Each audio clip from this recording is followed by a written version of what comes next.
Hello, campers. Thanks for joining me today for story time.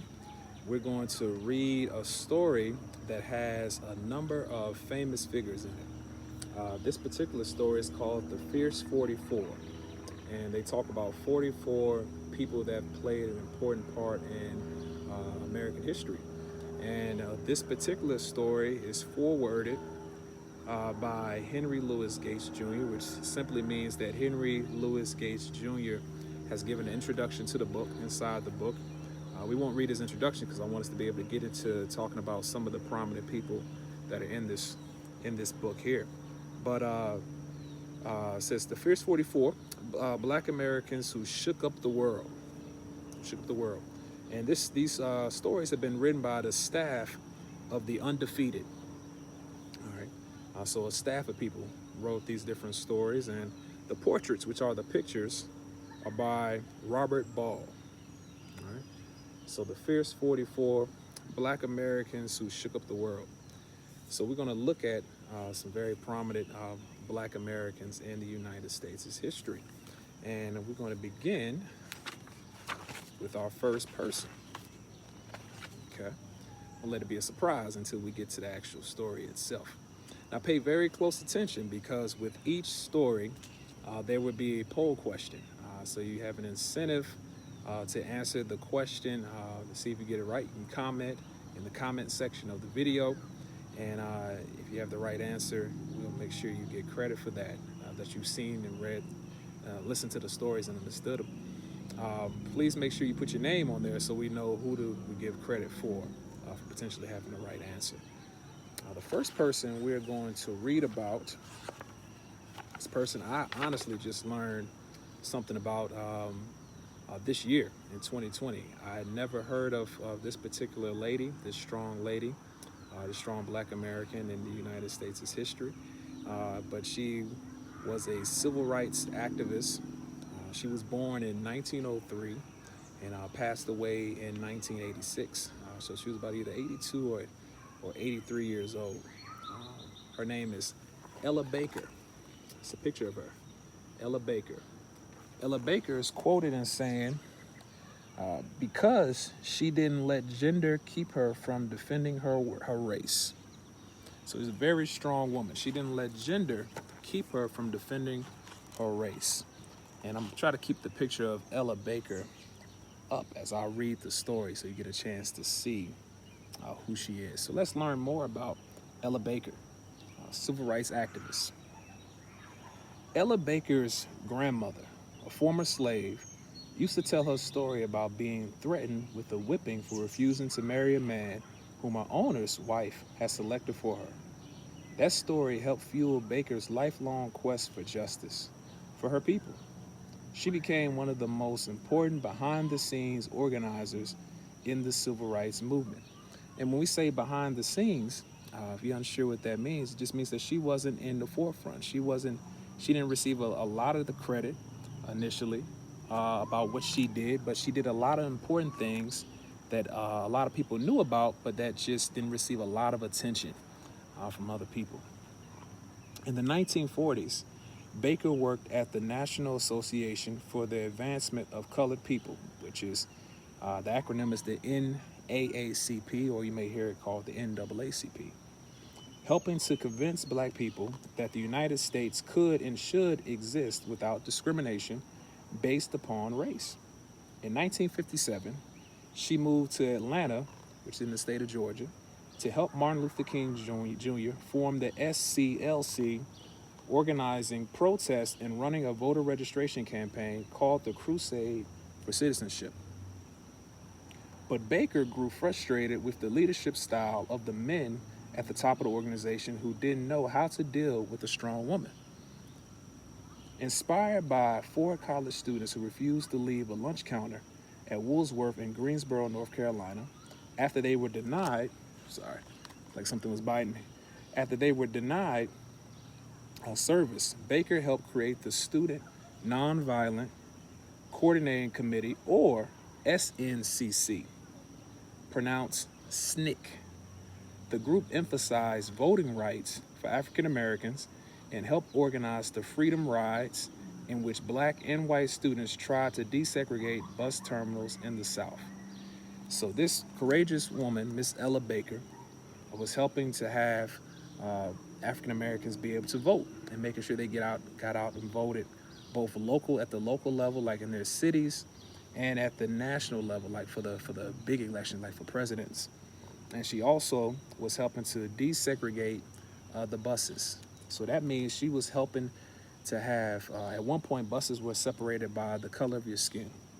So they had white only buses, black only buses, and she was hoping to be able to desegregate it, which means that she wanted everybody to be able to ride together, no matter your race.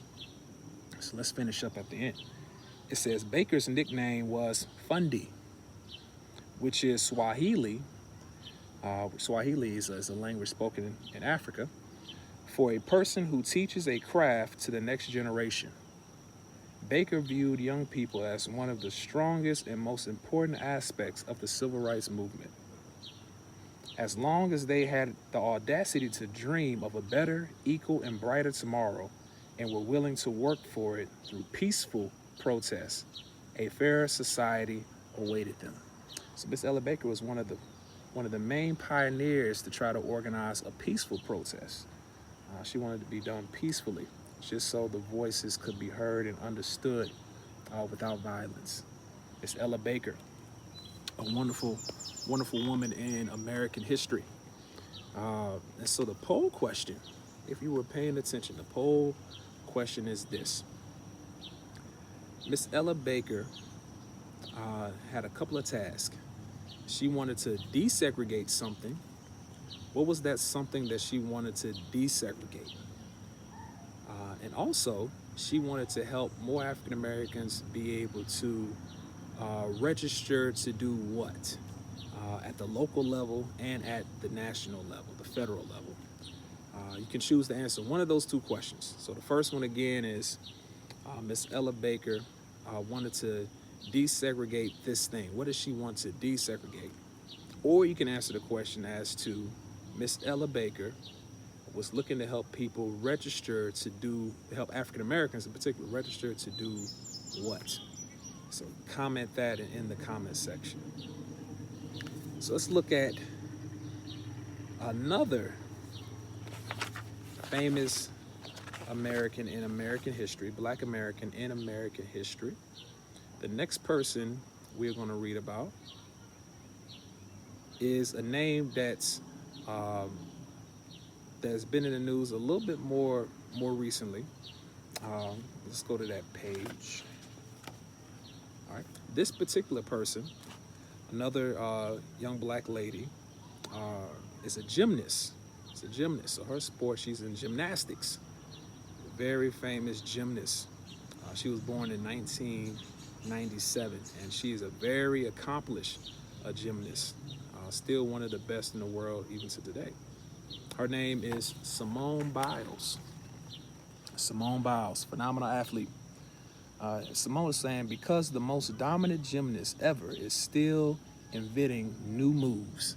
So she is, and we're going to read more about her, but she is the most accomplished, most dominant gymnast ever. And she's still only getting better. So let's read about Simone Biles. Simone Ariane Biles, born in Columbus, Ohio, and raised outside of Houston, Texas, was 6 when an impromptu field trip changed her life. She and her classmates were at a local gymnastics center where a coach noticed that Biles just couldn't stand still and was bouncing all over the mats. Biles' family signed her up for classes, and her boundless energy, amazing physicality, and acrobatic bravery took flight. Biles, who stands 4 feet 8 inches tall, so she's 4'8", began competing internationally in 2013. Internationally means that she was competing in other countries other than the United States. Later that year, she became only the 7th American and the first African American to win the world all-around gymnastics title. So that's like she didn't just win one event, she won the overall thing. She was the overall champion. The all-around gymnast, best all-around gymnast. But she was just getting started. That was in 2013. She was just getting started. Biles is the first woman to win 3 consecutive world all-around titles. And in the 2016 Rio de Janeiro Olympics, she won gold medals in the vault, the floor exercise, the individual all-around, and the team all-around competition.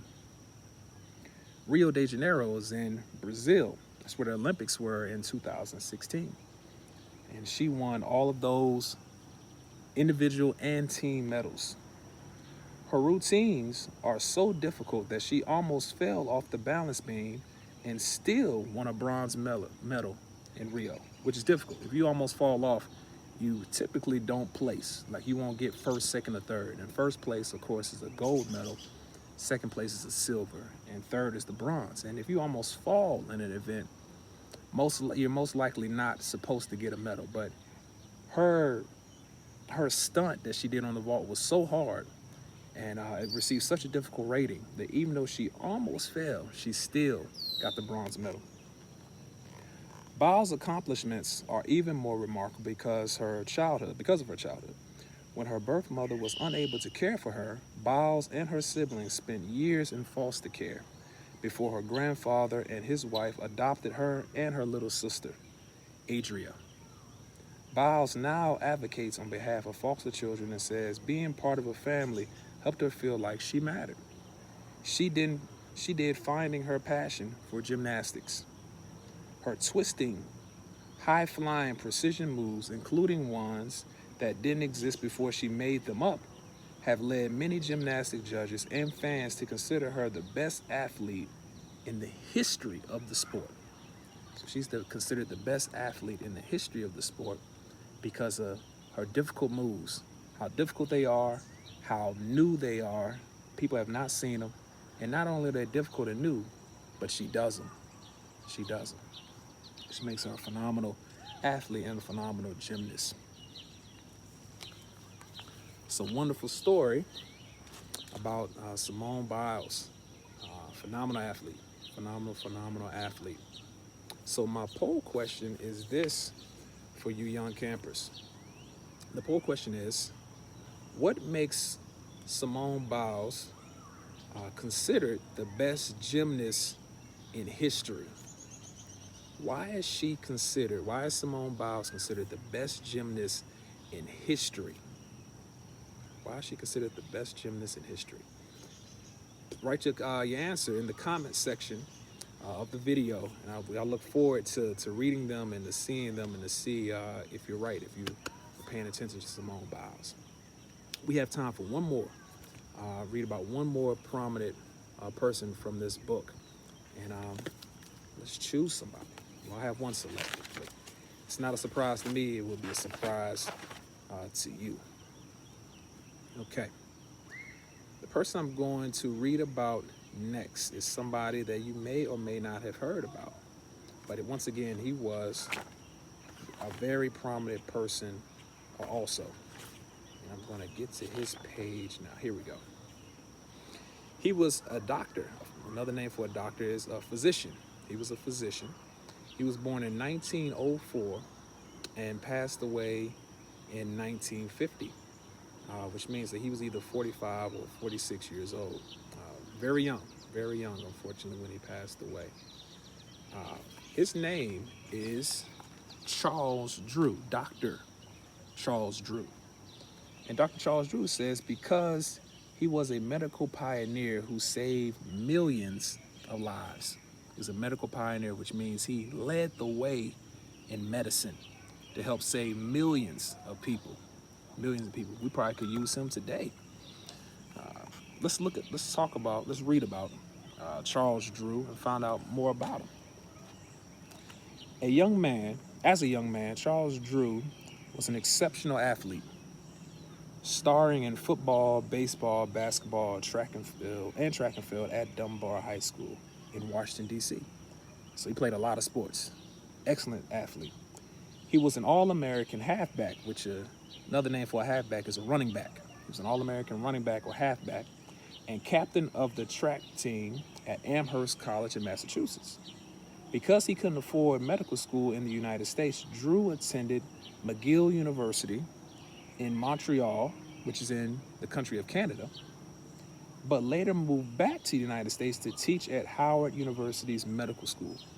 So this is just very inspirational in itself. So not only was he a great athlete, and not only did he excel as an athlete, played a lot of sports and excelled in sports, he also excelled in the classroom. He did both because he was able to go to college.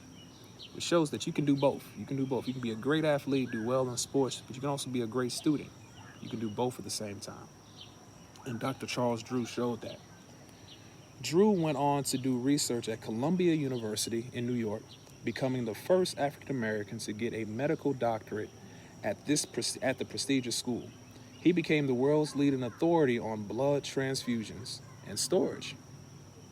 His research established procedures for how blood should be collected and refrigerated, and how blood donors should be recruited and screened, as well as training methods for people who will collect and test blood. So it's funny because I just received an email not long ago about donating blood. And I did not know that Dr. Charles Drew was one of the pioneers in how people go about donating blood in a healthy way, in a very safe way. And he was. His research on plasma, the liquid portion of blood, without cells, made it possible for blood to be banked for long periods of time. Drew's work was especially important as the United States prepared for World War II. As medical director of the American Red Cross National Blood Donor Service, Drew led the collection of tens of thousands of pints of blood for U.S. troops. Some historians say Drew's work may have saved the world from Nazism, since battlefield blood storage and transfusion didn't exist before then. When the U.S. military ruled that the blood of African Americans would be segregated and not used on white troops, even though blood has no racial characteristics, Drew was outraged and resigned from the Red Cross. He returned to Washington, D.C. as a professor at Howard University and head of surgery at Freedmen's Hospital, where he trained many black physicians. Drew continued to work as a physician until his untimely death in a car crash. So he unfortunately passed away in a car crash. A phenomenal man, another phenomenal American, Dr. Charles Drew.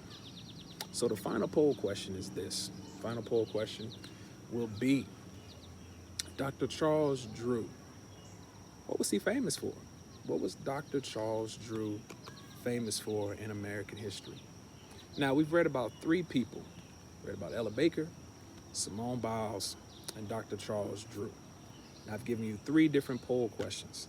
So you can choose to answer one of those. You got to choose to answer at least one, two of those, or all three. See how much you remember from the stories that we've read this evening. All right. Thank you so much for joining me for Storytime, K1 and for 2-3. And I hope you enjoyed the people that we read about today. And hopefully we have a chance to meet up again and read some more stories about some prominent Americans in American history. Have a good day.